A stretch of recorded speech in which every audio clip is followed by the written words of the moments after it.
Do you ever find something out that you wish you hadn't? I have, and let me tell you, it ain't pretty. I want to just say first up, even though I know you're not listening, Mom, I don't blame you for telling me this. You did the right thing in telling me, even though I wish that you'd never had to. But good God, I gotta get this off my chest, and I figured sending in a story to the internet anonymously is as good a way as any to do that. And please do keep me anonymous. It all started out around 6 months ago. Well, I guess it started when I was born, but we'll get to that. My mom, God love her, was diagnosed with breast cancer a couple of years ago. She's doing good at the moment, it's in remission, but it led her to think about mortality a lot lately. And I guess word of her diagnosis also go back to my birth father, who I haven't seen since I was 13 months old. And so I get this Facebook message from a profile I'm not friends with, but I know who it is immediately. It was my biological dad, or at least someone pretending to be him. I can recognize him from the name, even though I never took his last name, and from the handful of photos I've seen of him. Now curious, I accepted the message request, even though all Mom would ever say about him was that he was a bad POS and there was no chance that I'd hear from him ever again. Well, I guess she got that wrong, because there I was talking to my dad on Facebook. He was asking about Mom, said that he'd heard about her diagnosis, only 18 months late. Good one, Dad. Now he made some noise suggesting that he was genuinely interested in her health, although I could tell that he wasn't. And then he got to the real purpose of messaging me. Did I want to resume contact with him maybe? Perhaps get to know him? Well, at this point I still didn't exactly know why he was a POS, as she said, just that he supposedly was, and so I told him that I'd need to think about it. I figured if he was genuine, he'd be fine with it. He was, sort of.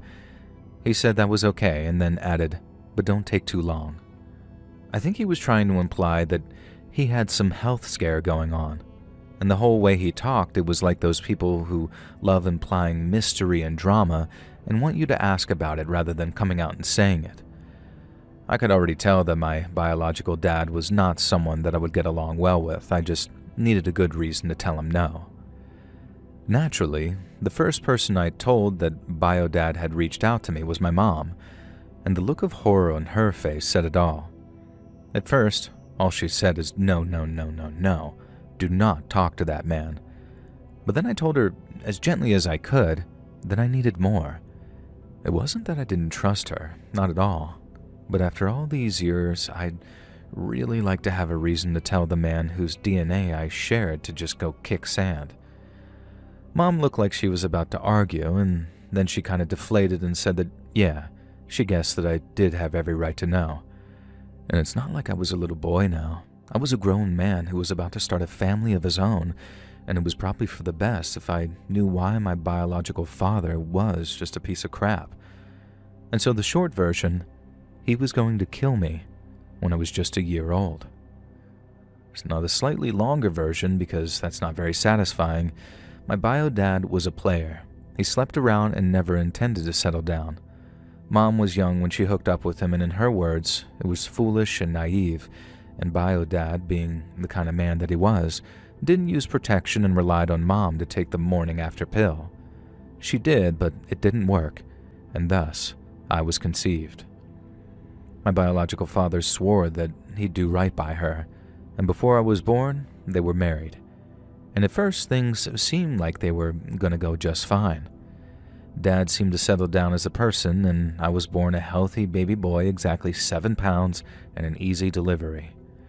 It took 6 months for Dad to go back to his old ways. According to him, he just couldn't help it. He needed more than one woman, but he still wanted to stay married to Mom and be a father to me. She just kinda had to compromise by letting him be the free spirit he was born to be, I suppose. No, obviously, she said no, and after a few months of bio-dad giving monogamy a half-assed try, Mom caught him with another woman yet again and threw him out. The next part, she wouldn't really tell me the details, only that she was forced to stay with her brothers after discovering that Dad had a plan in place to kidnap and kill me as revenge for being thrown out. Supposedly his plan was foolproof, and he'd never even be suspected of the crime. But considering Mom somehow found out, that I imagine he would have been busted within minutes. It scared Mom enough, though, that she took me and hid out with her brothers, who apparently would have beaten him within an inch of his life if he'd come even close to me, and I'm very glad that he never did. As an epilogue, I blocked him on Facebook that same day, and I've never heard from him again.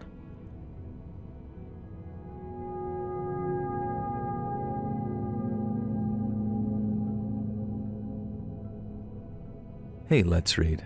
First, let me just say you're my favorite creepy story narrator by far. You might recognize me from the comments section, so I won't say exactly who I am, but I comment on quite a few videos, and I always remember thinking, I hope I never have a reason to write into Joel about myself. Well, about 4 months ago, I had a reason, and that reason was someone named Robbie. I work as a barista at a big chain coffee shop, and I've been with the company for a few years, but only started working at the store that I'm at now around 6 months ago. And that's when I met Robbie. Robbie was kind of a stereotype, really, and the type of dude who might make you roll your eyes a bit.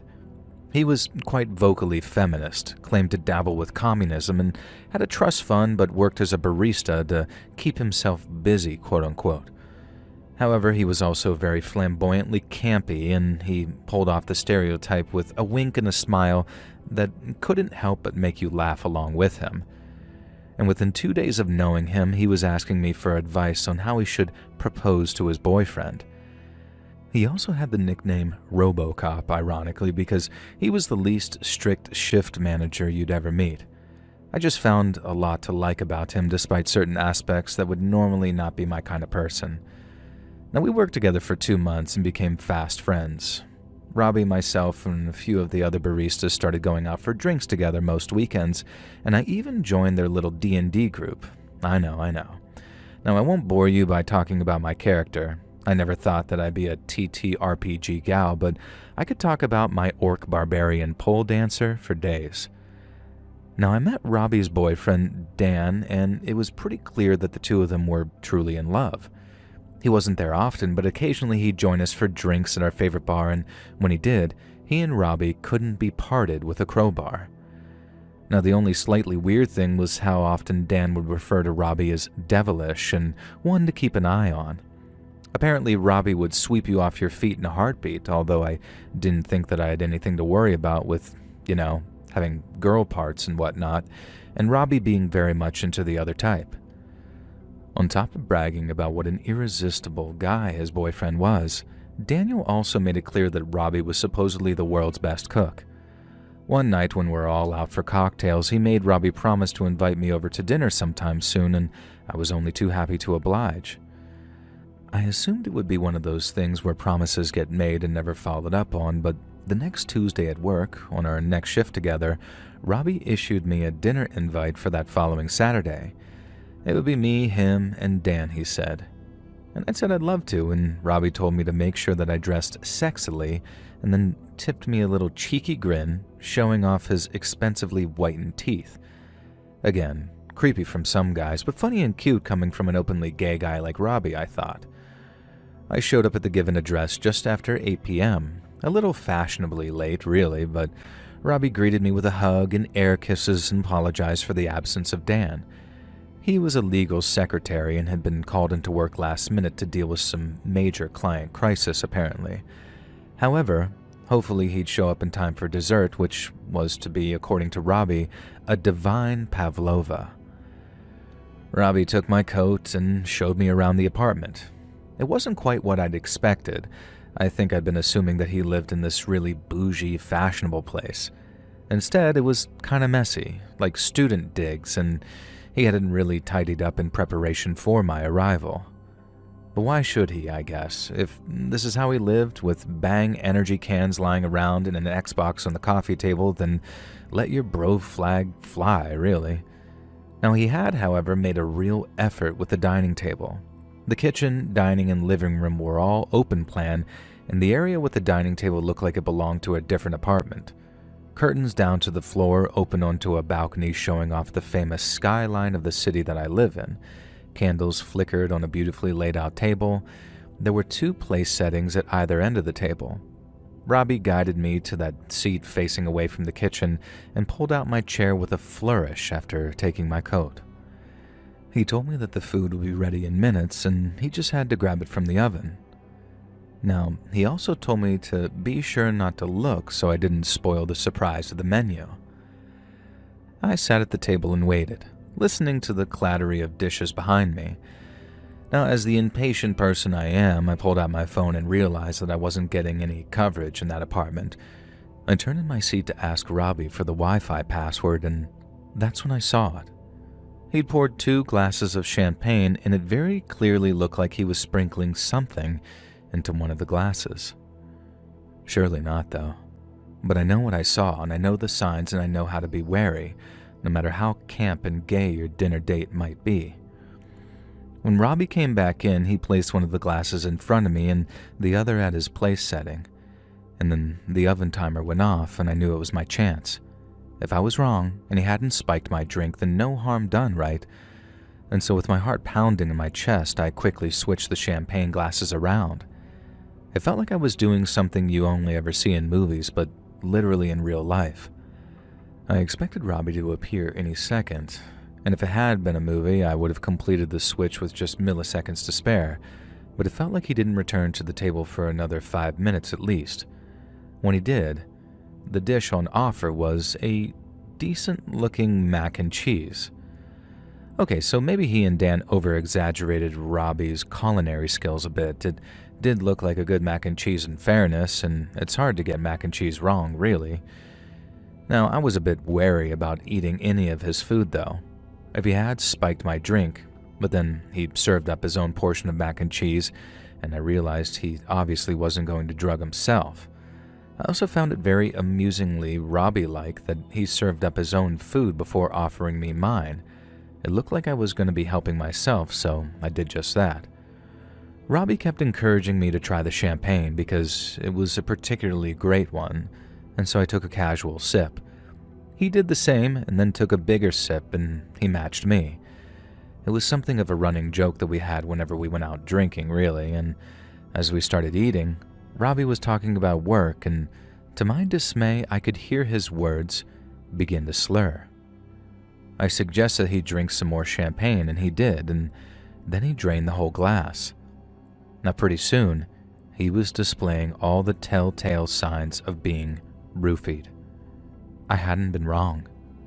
My heart dropped when I realized how real this was. Robbie had really spiked my drink.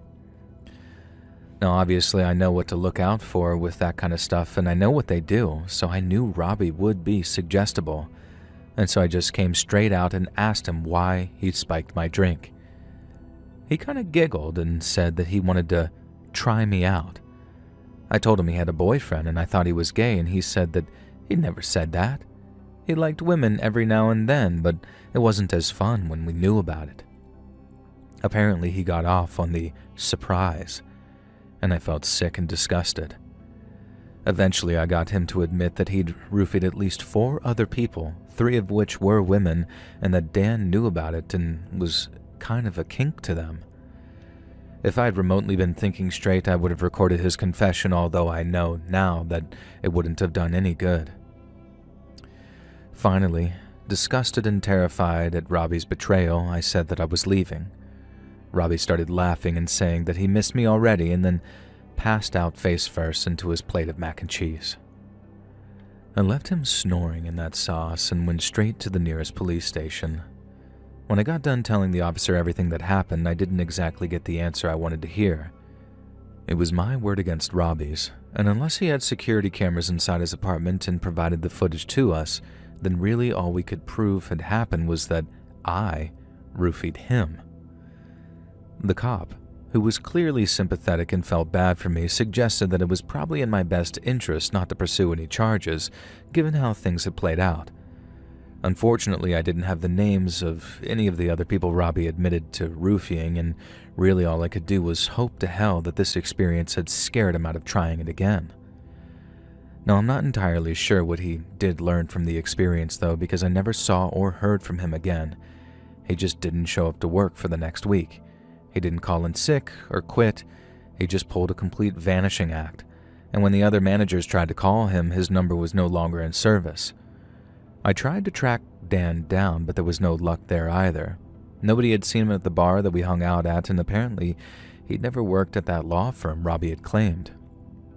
It was all just completely weird, a very frustrating mystery, and ultimately I'm glad that Robbie is now out of my life, and I have my own theories about why he and Dan both disappeared. I can only hope one of my theories is right, because it would mean Robbie's no longer a danger to anyone. It's deeply frustrating knowing that a potential criminal like that can be out there, but then I have to remind myself that he's just one of many. My heart breaks for his alleged past victims, and while I wish there was more I could do, I'm just very lucky that Robbie's betrayal didn't lead to a far worse outcome for me.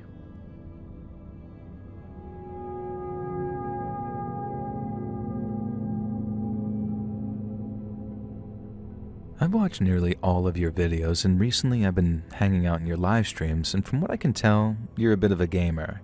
And if I recall, you're big into first-person shooters and Fortnite. Now please forgive me if I've gotten that wrong. But the point is, I'm sure you're familiar with and have probably played Halo Combat Evolved. I played through the first game with my friend Kieran when we were just little kids. I was lucky enough to get an Xbox at launch, and then when Halo 2 came out, we played it together in co-op as well.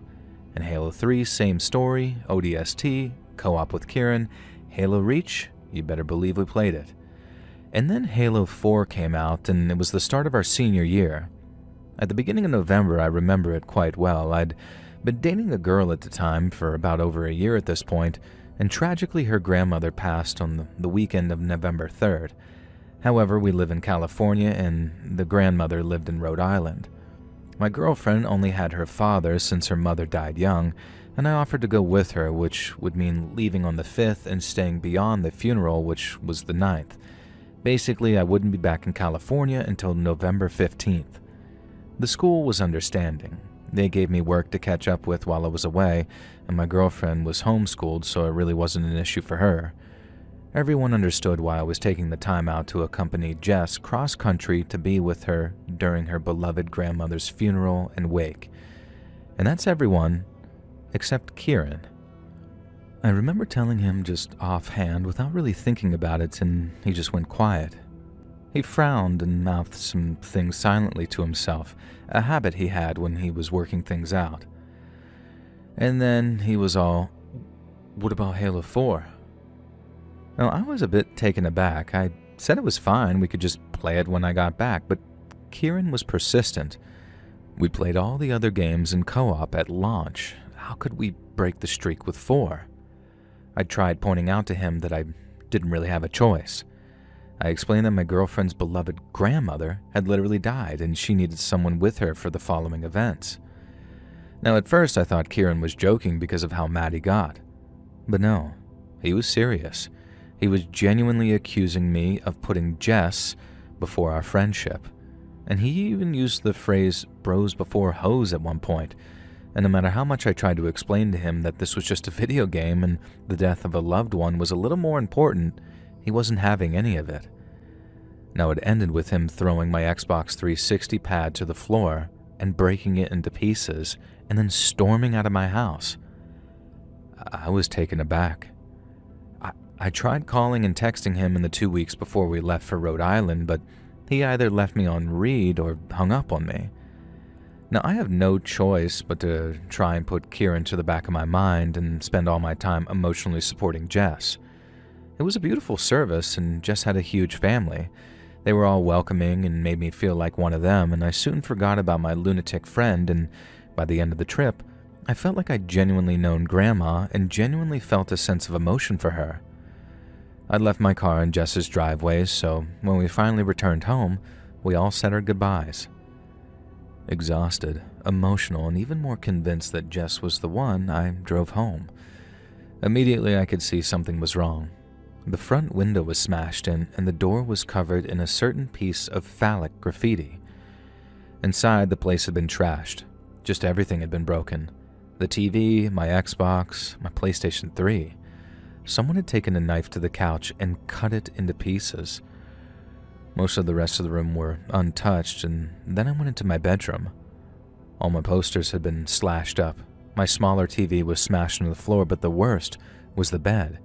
It was covered in both urine and feces and had clearly been that way for a few days. Thankfully, my parents' room was locked. They were away for an extended period of time on some cruise, hence why the house was free to be vandalized. I guess none of the neighbors, who were mostly probably junkies honestly, had thought to alert us or call the cops when they'd seen the broken window or the graffiti junk. I called the cops and then immediately started asking around the neighborhood. Nobody had seen anything, and then finally, I hit upon a stroke of luck. My elderly neighbor across the street had a security camera. Now this was 2012, so they were hardly sophisticated back then, but I was able to see the footage and there was no way of identifying the guy breaking in. He wore a mask and a hoodie. But I knew the walk, their gait, the slight limp from a skateboard accident, the nervous way he'd dart around. It was obviously my friend Kieran. I told the cops my theory, and of course Kieran had some alibi. Surprisingly, he had other friends and they claimed that he was with them that night. But I knew it was him. We never spoke again, and Jess and I eventually got married and are still happily together today, so I guess it was all worth it. But ultimately, my friend since elementary school was enough of a terrifying psycho to destroy my entire living room, piss all over my bed, and worse, because I couldn't play Halo with him on launch day. Thankfully, my family had home insurance and a lot of costs were covered, but I still had to pay a bunch of money out that I couldn't afford. I stick to single-player games these days or couch co-op with Jess. I think it's easier to understand why. Anytime any of my online buddies ask if I want to game with them, I just tell them that I'm not really into video games, and I never played Halo since.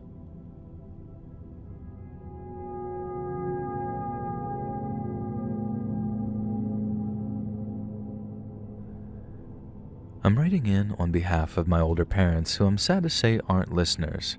They're more of the crime shows on TV type, I'm afraid, and don't really listen to YouTuber channels. That doesn't stop me and my older kids from being huge fans, though, and it's been a long time coming for us to write into you because our family has a long-term, ongoing creepy story about the wildest friends to enemies incident I ever experienced. Now, for some backstory, this all started after I'd finished college and moved into what would turn out to be my forever home with my boyfriend, who became my husband, but sadly hasn't stayed my forever partner since then.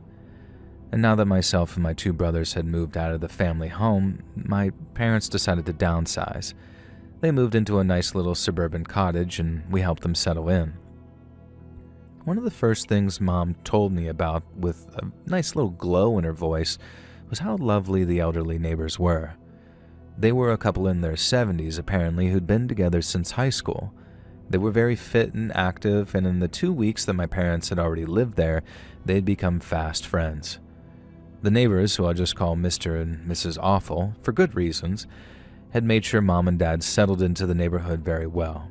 They brought home-baked goods around almost every other day. They'd introduced them to the other neighbors, and it had been nothing but wonderful. Their son worked as the owner of a fresh fish distribution company for the local market, so the family was decently well off. Mom and Dad didn't have a huge amount of friends. They'd both been extremely career-focused until they retired. My brothers and I all agreed that it was great to see them socializing some, and Mr. and Mrs. Awful seemed like the perfect neighbors. What could possibly go wrong? Well, oh my God, the answer is everything. Hate is a strong word, and I don't think I've ever actually hated anyone before, but hand on my heart, I hate Mr. and Mrs. Awful. They seem like such a sweet, lovely couple too, and the first time I met them, it was like I had a new set of grandparents. It all started to go wrong when my parents first went on vacation. They'd been living at the new property for a few months, but this post-retirement vacation was something they'd had booked for years. They probably wouldn't have gone on vacation so soon after moving into a new house, but it was a cruise and a once-in-a-lifetime type thing. Unfortunately, the plan had been for my brother to house sit for them, to look after the cats, and everything fell through. I forget exactly why, something to do with him getting sudden contract work, but It resulted in my parents scrambling trying to find someone to feed the cats during the 2 weeks they were away. I suggested that they ask the Awfuls, and of course, Mom loved that idea. The Awfuls were only too happy to agree to it. They loved our cats, they said, and Mom was pretty stressed out because they're both indoor cats, and she was worried that the Awfuls wouldn't really grasp that. They seemed perfectly understanding of the concept of indoor cats, though, and in fact, they had an old cat until recently who'd lived entirely indoors. They'd make sure that the cats didn't get out and would spend a few hours a day with them even, which was perfect. Now anyway, before going away, my parents installed a couple of small security cameras in a few of the rooms. They weren't going to, but I kind of convinced them. They were worried that it felt like a betrayal to the Awfuls, but I convinced them that it's better to be safe than sorry.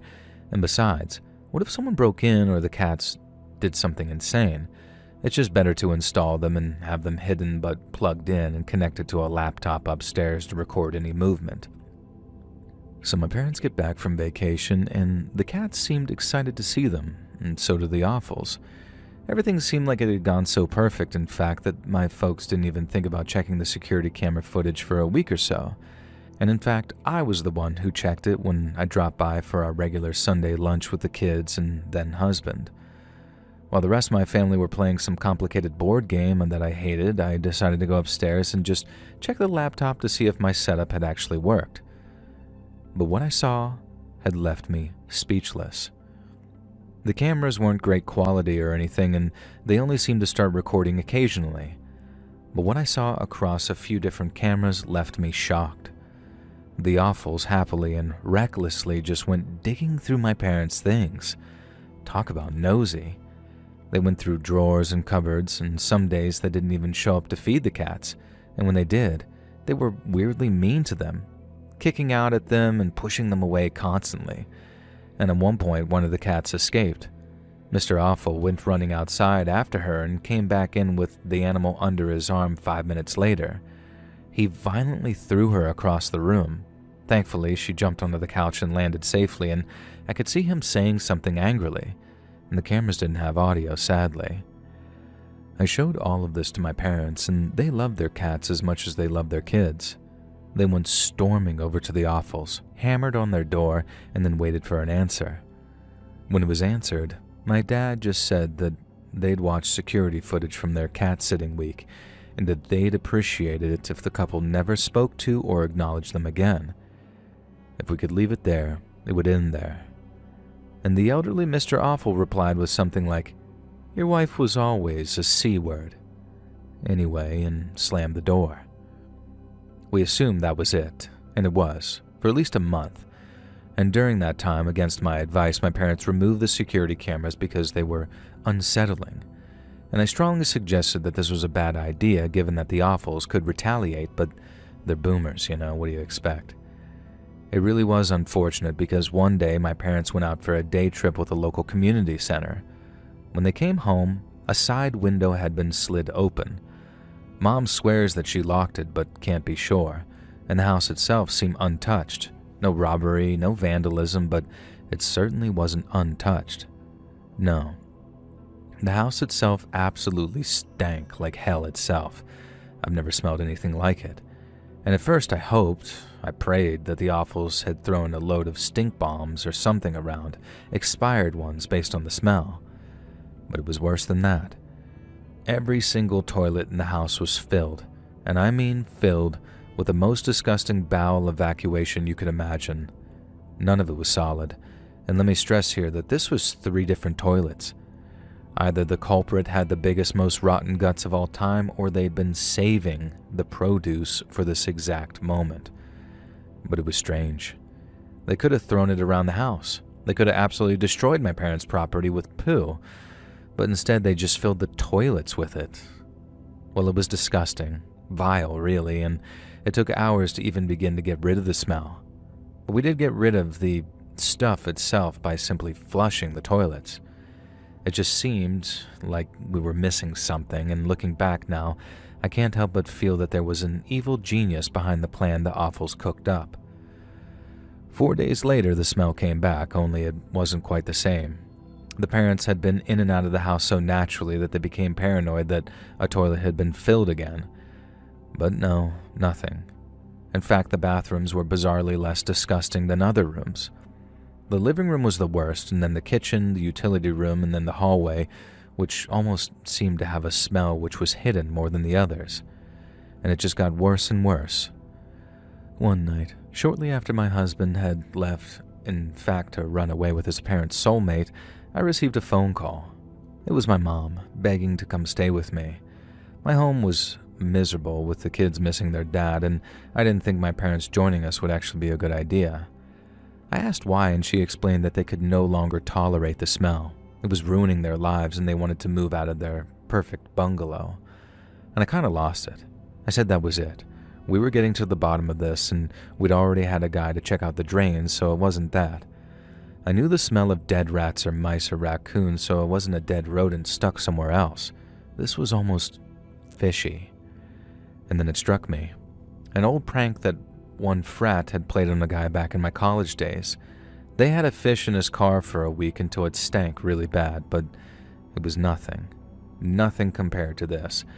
But I did remember it being similar. And I told my parents to go out for the day and called both my brothers. We went around and searched absolutely everywhere in that bungalow where we might find a dead mackerel or two. And it was far worse than that. And please, hold on to your stomachs if you're squeamish. 2 rotten octopi, 7 mackerel, over 15 other similar fish, a bunch of crabs and lobsters, a bunch of small, liquefying fish. And the worst was when my brother opened the hatch to the loft and an entire rotting tuna fell onto him. If you've never seen the size of a tuna, Google it. And this thing was, I don't even want to describe it. So we bagged up all the fish, including as much of the liquid rot that we could find, and we took them out to the backyard. And then we did another search, and another. And then we filled the house with air spray and fresheners and all sorts of devices, and then we did another search. And by the time we were confident that we'd gotten everything, it was evening time, and we paid for a hotel for our parents that night, and they returned to their property the next day. Dad didn't even pause to think. He grabbed up the ultra-thick garbage bags of fish and stormed over to the offals. If you recall, their son owned a goddamn fishery. Our theory, which was never confirmed but it was obviously right, is that the toilet incident was a distraction to try and cause us to focus on the plumbing when the smell came back. Then, when we couldn't fix it, my parents would leave. Why had the offals betrayed them? We still had no idea. When Dad knocked on the door, Mr. Offal opened it. Dad didn't even give him a chance to speak, and instead, he was ready and threw the contents of the most foul of the garbage bags all over Mr. Offal and the hallway. He managed to get a second bag too, and then a third that coated their front door. He dumped the remaining 2 bags on their doorstep and left. Now we all kind of expected a visit from the cops, but there was none. Likely, the Offals had no idea how much proof we had of their guilt. I guess they'd checked for security cameras since they knew it was a safe place for the fish. But who knows what goes on in the head of people like this? Instead, the Offals went on vacation the next day. While they were away, my mom and dad received a letter. It was from Mrs. Offal. I don't have the letter on hand, but I can remember the majority of the insane woman's ramblings. Dear, my mom's name. If you're wondering why it might appear as if we betrayed you, then perhaps ask yourself if you betrayed us first. We've invited you over to dinner so many times, and not once have you commented on any of the new ornaments or home decor we've bought since you first visited. It's rude, ignorant, and insulting. We gave you a small taste of what you made us feel, and then some other ramblings. Now, if you think this story is bizarre, the ending is even more crazy. While the Offals were on vacation, we saw on the local news that a certain fishery had been raided, both for tax fraud and for smuggling cocaine inside shipments of cod. Apparently, the owner's elderly parents, who had owned the business before them, had also been involved in said racket and continued to be involved, and so we didn't even have to go to the cops with that lunatic letter. We didn't have to say a word, we just sat back and watched as their own actions ruined their own lives. I cannot get my head around the reason why career criminals and drug smugglers engaged in such insanely ludicrous revenge. My only theory is, watching the son on television, he seemed like an adult frat boy, and I'm pretty sure all the ideas came from him and his parents went along with them. I've never met a more insane family in my life, and I hope I never do, but I do hope they're having fun in prison, and I really hope they're forced to eat seafood every day, forever.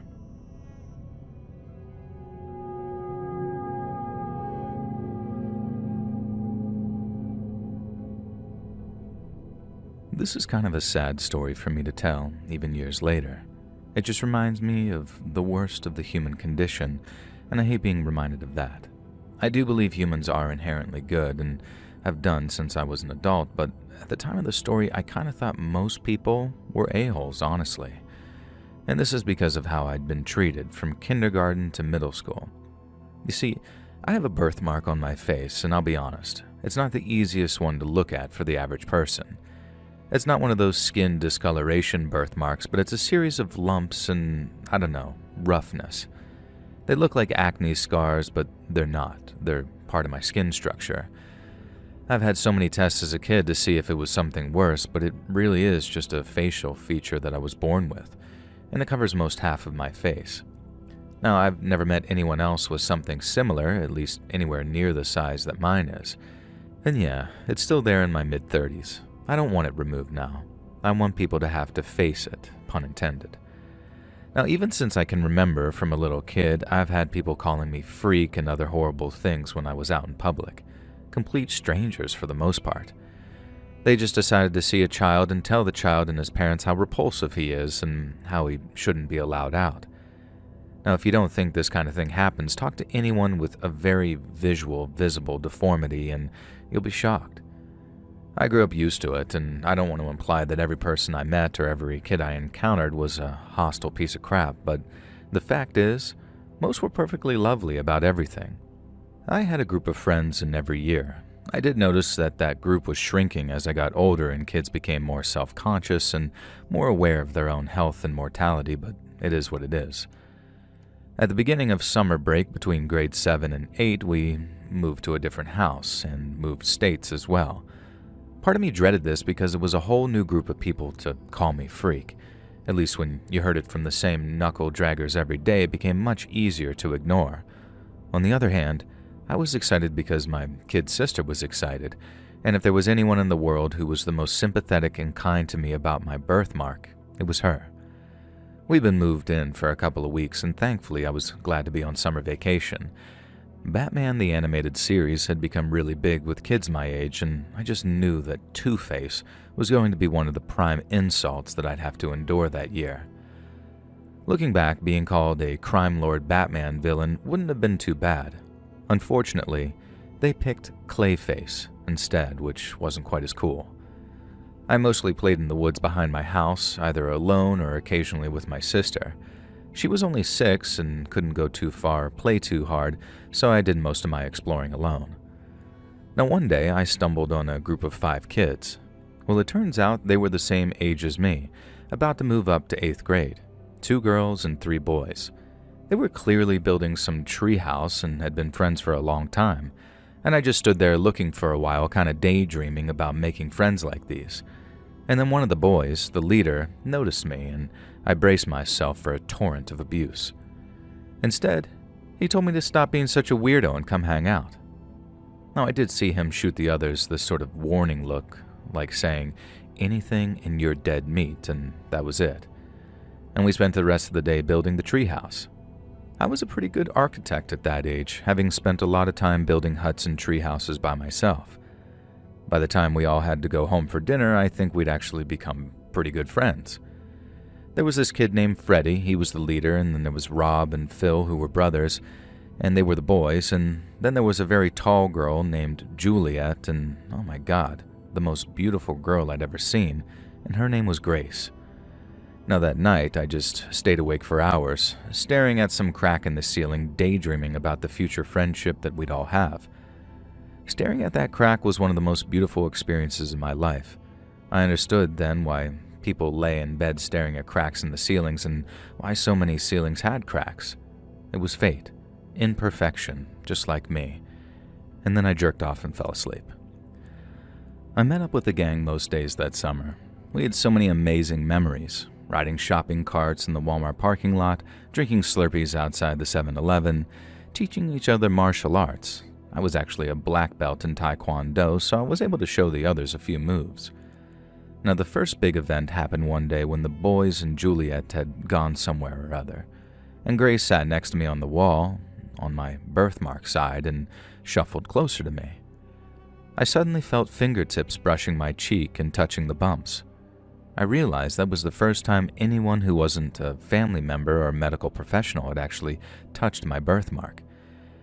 And then Grace planted a very gentle kiss on my cheek, jumped down off the wall, and sort of skipped off, and she didn't even look back.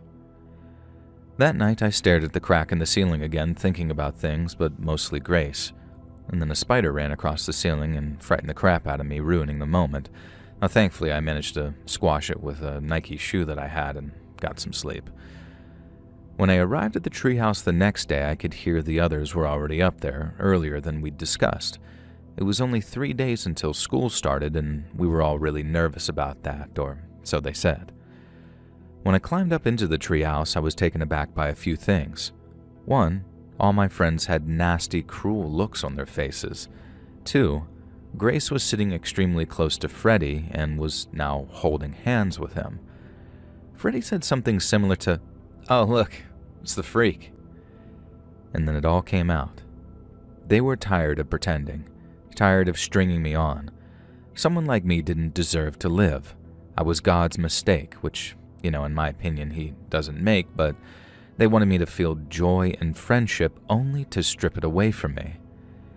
They paid Grace $10 to kiss me on the cheek and said it was the most vile thing she'd ever done. She told me she had nightmares about it all night. The others chimed in too, with every slur I'd heard before and some new ones added on top of that. Rob actually was the first person to call me Clayface, and oh boy did he make sure that one stuck throughout 8th grade. Freddie and Grace told me that they were going to make my final year of middle school a living hell. They were pretty popular, and if they told everyone that I was some freak, then I guess I just was. They started listing off these rumors they'd planned to spread. I was so ugly the only way that I could get with a girl was to force myself on her. And my parents tried to put me up for adoption every year until I was 10. I was thrown out of 3 schools for being too gross, all sorts of stuff. And then before I could open my mouth and say anything, they told me that if I said a word of this, if I breathed a word of any of the bullying or reported it, then I wouldn't be the only member of my family to have a deformed face.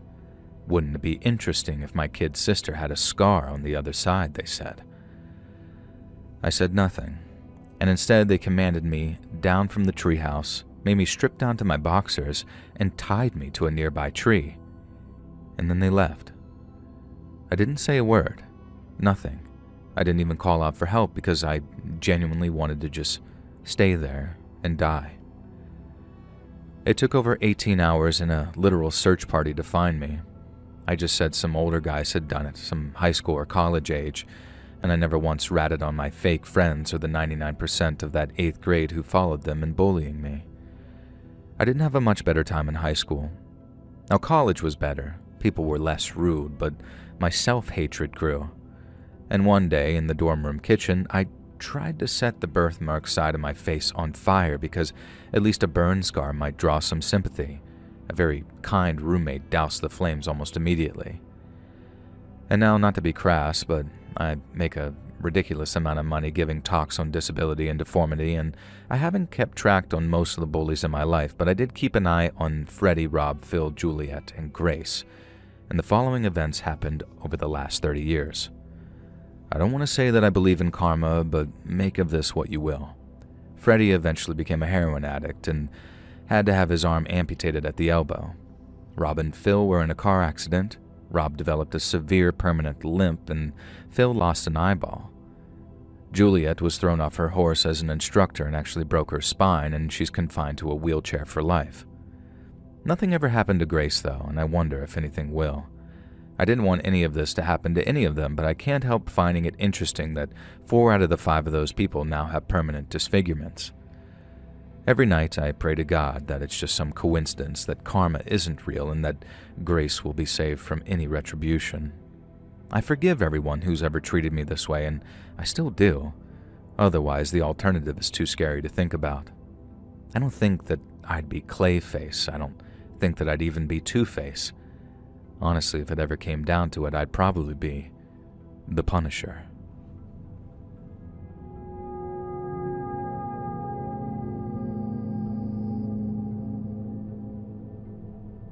So this was a strange and absolutely baffling incident of betrayal that I can't get my head round to this day. Just bizarre and strange and terrifying. It all started when the girls at work invited me on a night out. This wasn't common, but it wasn't unheard of either. I usually attended. There had never been a problem before. We crawled a few bars and did some karaoke. There were about 5 of us, so we decided to walk to the taxi area down the block. Now, before I even had time to react, a very fit-looking man dressed entirely in black with a balaclava sprinted past me and stole my purse. Well, crap. There goes everything, I guess. Bank cards, phones, mementos, all the crap that you accumulate over the years in there. And when I got home, I was just sobbing and in tears. Now, my hubby, who'd waited up for me, asked what was wrong, and I told him everything, and that I was going to report the theft to the cops. Now, my significant other was a police officer, a uniformed officer, so I expected him to be all for it and offer me a fast track or something. I don't know. But instead, he absolutely adamantly told me that going to the cops was probably a bad idea, and he said that they'd make me feel like crap, they'd make things worse, and they'd try and imply that somehow it was my fault. He said the best thing that we could do is just urgently cancel the cards and the phone and just move on. Now, I wasn't comfortable about this, but like I said, he was a cop himself. Why would he be wrong, really? And so he was incredible after that. Super supportive and thoughtful, and he helped me cancel everything and buy me a new bag. In return, I guess I was a lot more affectionate with him and spent more time with him. We were only in our late 20s, but I'd always had a really low intimacy drive, so I started pushing myself to be more up for it, as they say. He was being such a sweetheart that he deserved a reward, and even started getting me from work every day instead of me insisting that I walked home with the girls. He was always by my side. Months later, I was doing some spring cleaning while hubby was up north visiting his parents, who I didn't really get along with. And so I was going through the guest room, cleaning it out, when I found a black sack with a few items in it. I didn't recognize most of them. They were just small keepsakes, like lockets or a Tamagotchi, a really weird collection. But then I found this old, folded photo in there. A photo of me and my deceased mom on vacation in Florida when I was 15. A photo that had been in my purse when it was snatched because I kept it sealed in a side compartment there. A photo my husband could only have if he had been the purse snatcher. Now, as soon as he got home, I confronted him. I expected him to deny it, but he just didn't. Instead, he asked, Couldn't I see? Couldn't I see that he'd done a good thing? We were much closer now, emotionally and physically. Our relationship was better. Yeah, thanks to a violent, deceptive betrayal, I thought. And then I asked him about the other items. Now, he stuttered for a moment and then claimed that he had to practice bag snatching a few times to make sure that he got mine right. Sure, buddy. And you had to practice keeping those keepsakes, too. I think he snatched more bags after mine and got a taste for it. He told me if I reported him to the cops, he would do some terrible things. Maybe I did the wrong thing here, but I just wanted away from him. I told him that I wouldn't report him to the cops if he agreed to a divorce and promised never to come looking for me. He told me that without me, he might still do some terrible things, maybe to himself, and I said that was up to him.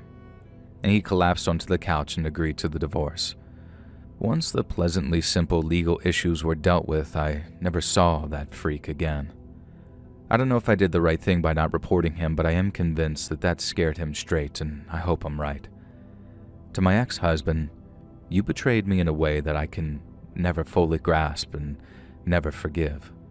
And I hope that keeps you up at night, every night, and that you never find love again. Not that I'm vindictive or anything, but maybe don't have a long relationship and marry me and then mug me in the middle of the night. Then we don't have a problem.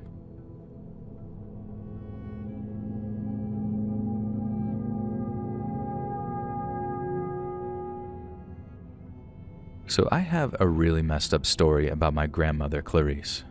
So between the ages of 4 and 8, from what we can gather, her mother was poisoning her.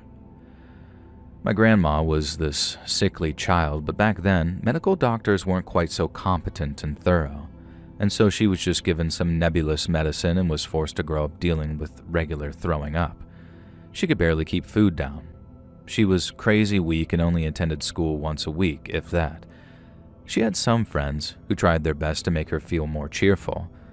One of her friends, Betsy, dropped by unannounced one day. The front door was slightly open, and so she just kind of walked in because she was that kind of brazen girl. And there she saw great-grandmother preparing some soup over the stove. She dished out a bowl and then reached up into the cupboard for a box, and then using that box, she scattered a tiny amount of powder into the soup. Betsy recognized it right away because her dad had a barn. It was rat poison. Great-grandma was poisoning my poor grandmother. Betsy quickly snuck out of the house before anyone could see her, thank God. She told her parents exactly what she'd seen. Her parents weren't the type to disbelieve their daughter, but apparently the town had been gossiping a little about what was making little Clarice sick, and as soon as Betsy described the box of rat poison to her father perfectly, he marched her to the local sheriff's office and passed the conversation over to Betsy. Betsy was a real firecracker, and I am grateful that I got to meet her as an old woman. She's still alive now, although Granny Clarice sadly isn't. And so when Betsy demanded that the sheriff go out to Clarice's place with a few deputies and do a welfare check, well, the story goes that he was too darn scared to say no to this 8-year-old girl. She described exactly where the poison was, and there was no reason for great-grandma to have moved it. The cops burst in. They found the poison, and they found the soup only half eaten. And it was able to be tested, and traces of the rat poison were found. Grandma went to live with her aunt and uncle, who lived on the same street as Betsy, and made a miraculous recovery, or as miraculous as it can be when you're no longer ingesting poison. Grandma loved telling that story, and Betsy still loves telling her part, so I'm sure if you read this out loud and I play that story to Betsy, you'll become her favorite person. But good God, talk about the worst kind of betrayal. I know it's a mental illness, this Munchausen's by proxy, and I'm very sympathetic towards mental health, but this is one that I really, really struggle with.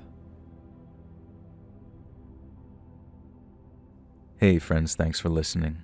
Click that notification bell to be alerted of all future narrations. I release new videos every Monday and Thursday at 9 p.m. Eastern Time, and there are super fun live streams on Sundays and Wednesday nights. If you got a story, be sure to submit them over at my email, letsreadsubmissions@gmail.com, and you might even hear your story featured on the next video.